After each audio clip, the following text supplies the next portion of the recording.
राम की सौगंध खाकर राम से ही लड़ने चले हनुमान, जाने रोचक कहानी। मर्यादा पुरुषोत्तम भगवान श्री राम के परम भक्त श्री हनुमान जी के बारे में तो सभी जानते हैं। ये भी जानते हैं कि दशरथ नंदन राम हनुमान के हृदय में बसते हैं। लेकिन क्या आपको ये पता है कि एक बार पवनसुत हनुमान श्री राम जी से ही लड़ने पहुंच गए थे? हो सकता है ये पढ़कर आपको हैरानी हो, लेकिन ये सत्य है और इस घटना का जिक्र श्री राम कथा में भी सुनने और पढ़ने को मिलता है। लेकिन इससे भी ज़्यादा हैरान करने वाली बात यह है कि पवनसुत जब श्री राम से लड़ने के लिए तैयार हुए तो उन्होंने सौगंध भी मर्यादा पुरुषोत्तम की ही ली। आइए जानते हैं कि ऐसा क्या हुआ था कि श्री राम के परम भक्त पवनसुत को उनसे युद्ध करना पड़ा। कथा मिलती है कि एक बार सुमेरु पर्वत पर सभी संतों की सभा का आयोजन हुआ। कैवर्त देश के राज सुकंद भी उसी सभा में सभी संतों का आशीर्वाद लेने जा रहे थे। रास्ते में उन्हें देवर्षि नारद मिले। राजा सुकंद ने उन्हें प्रणाम किया। इस पर श्री नारद जी ने उन्हें आशीर्वाद देकर यात्रा का प्रयोजन पूछा। राजा सुकंद ने उन्हें संत सभा के आयोजन की बात बताई।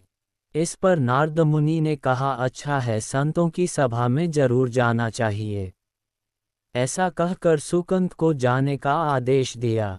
सुकंद जैसे ही सभा में जाने के लिए प्रस्थान करने लगे तैसे ही नारद जी ने उन्हें आवाज दी।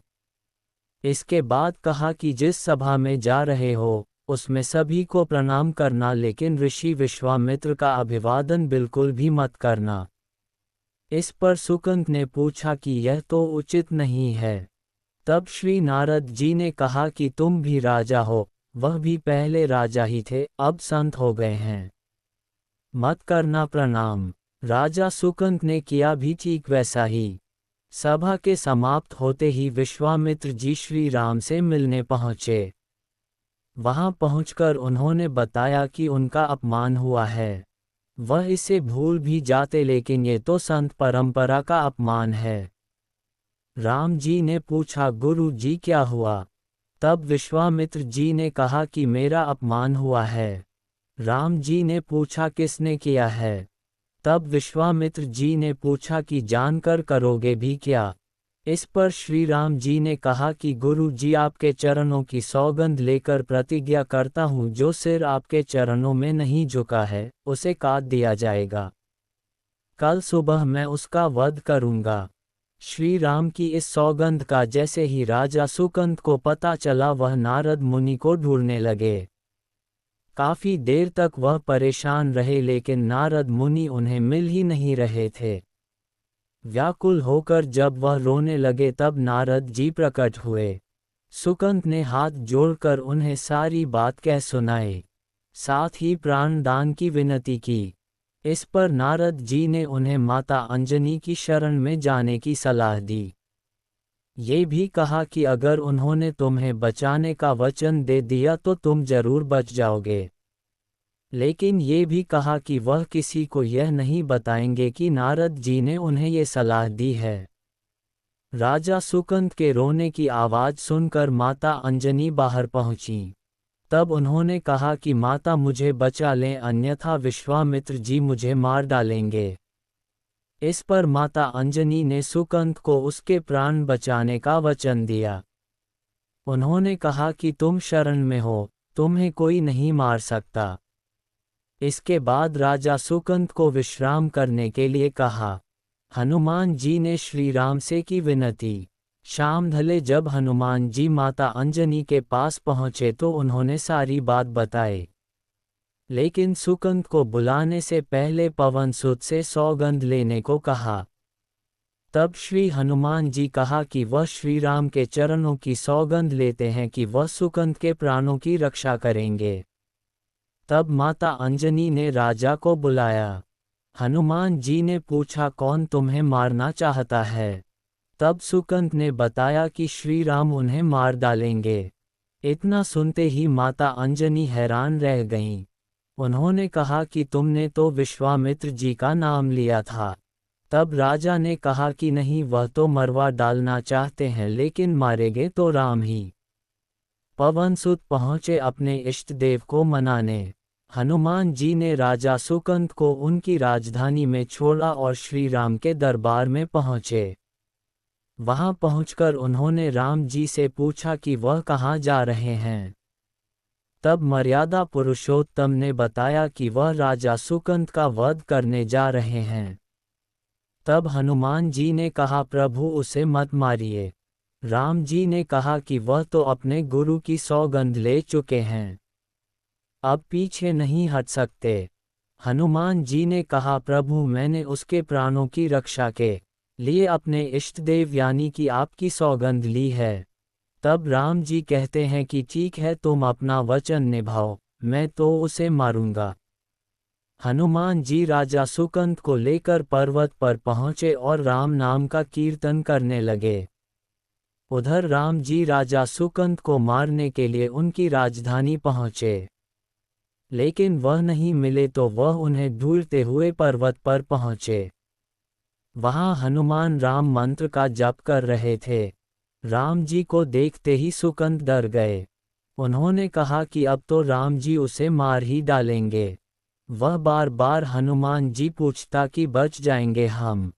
तब उन्होंने कहा कि राम मंत्र का जप करते रहो और निश्चिंत रहो, भगवान नाम पर पूरा भरोसा रखो। लेकिन वह काफी डरे हुए थे, तो हनुमान जी ने सुकंद को राम नाम मंत्र के घेरे में बिठा दिया। इसके बाद राम नाम जपने लगे। नाम कीर्तन के आगे विफल होते राम जी के बाण। राम जी ने राजा सुकंद को देखकर जब बाण चलाना शुरू किया तो वह राम नाम के मंत्र के आगे विफल हो जाते। राम जी हताश हो गए कि क्या करें। ये दृश्य देखकर श्री लक्ष्मण जी को लगा कि हनुमान जी भगवान राम को परेशान कर रहे हैं, तो उन्होंने स्वयं ही हनुमान जी पर बाण चला दिया। लेकिन ये क्या, उस बाण से पवनसुत के बजाय श्री राम मूर्छित हो गए। ये देखते ही लक्ष्मण जी दौड़ पड़े और देखते हैं कि बाण तो हनुमान जी पर चलाया था, लेकिन मूर्छित राम जी कैसे हो गए। तब उन्होंने देखा कि पवनसुत के हृदय में तो श्री राम बसते हैं। चोट हनुमान जी को लगी, मूर्छित राम जी हो गए। राम जी जैसे ही होश में आए वह हनुमान जी की ओर दौड़े। उन्होंने देखा कि उनकी छाती से रक्त बह रहा है। वह हनुमान जी का दर्द देख नहीं पा रहे थे। वह बार बार उनकी छाती पर हाथ रखते और आंखें बंद कर लेते। पवनसुत को होश आया तो उन्होंने देखा कि राम जी आंखें बंद करके हनुमान जी के छाती पर बार बार हाथ रखते हैं, फिर हनुमान जी के सिर पर हाथ फेरते हैं। तब पवनसुत ने सुकंद को पीछे से निकाला और उसे अपनी गोद में बिठा लिया। तभी राम ने फिर से हनुमान जी के माथे पर हाथ फेरा, लेकिन इस बार वहां पवनसुत की जगह राजा सुकंद थे। राम जी मुस्कुराए और हनुमान जी बोल उठे कि नाथ, अब तो आपने इनके सिर पर हाथ रख दिया है। अब तो सब कुछ आपके हाथ में है, इसकी मृत्यु भी और जीवन भी। आप ही सुकंद के जीवन की रक्षा करें। संत का काम मिटाना नहीं, सुधारना है। राम जी ने हनुमान जी से कहा कि जिसे तुम अपनी गोद में बिठा लो उसके सिर पर तो मुझे हाथ रखना ही पड़ेगा। लेकिन गुरु जी को क्या जवाब देंगे। तभी हनुमान जी को विश्वामित्र जी सामने से आते दिखाई पड़े। उन्होंने राजा सुकंद से कहा कि जाओ, तब प्रणाम नहीं किया तो क्या हुआ, अब कर लो। राजा ने दौड़कर विश्वामित्र जी का अभिवादन किया। वह भी प्रसन्न हो गए और बोले, राम इसे क्षमा कर दो। मैंने इसे क्षमा कर दिया, क्योंकि संत का काम मिटाना नहीं बल्कि सुधारना होता है। ये भी सुधर गया है। उन्होंने सुकंद से पूछा कि संत का सम्मान न करने की सलाह तुम्हें किस कुसंग में मिली। राम से बड़ा राम का नाम। राजा सुकंद विश्वामित्र जी से कुछ कहते कि इससे पहले नारद मुनि प्रकट हो गए। उन्होंने सारी घटना कह सुनाई। तब विश्वामित्र जी ने पूछा कि नारद, तुमने ऐसी सलाह क्यों दी। तब नारद जी ने कहा कि अक्सर ही लोग मुझसे पूछते थे कि राम बड़े या राम का नाम बड़ा। तो मैंने सोचा कि क्यों न कोई लीला हो जाए कि लोग अपने आप ही समझ लें कि भगवान से अधिक भगवान के नाम की महिमा है।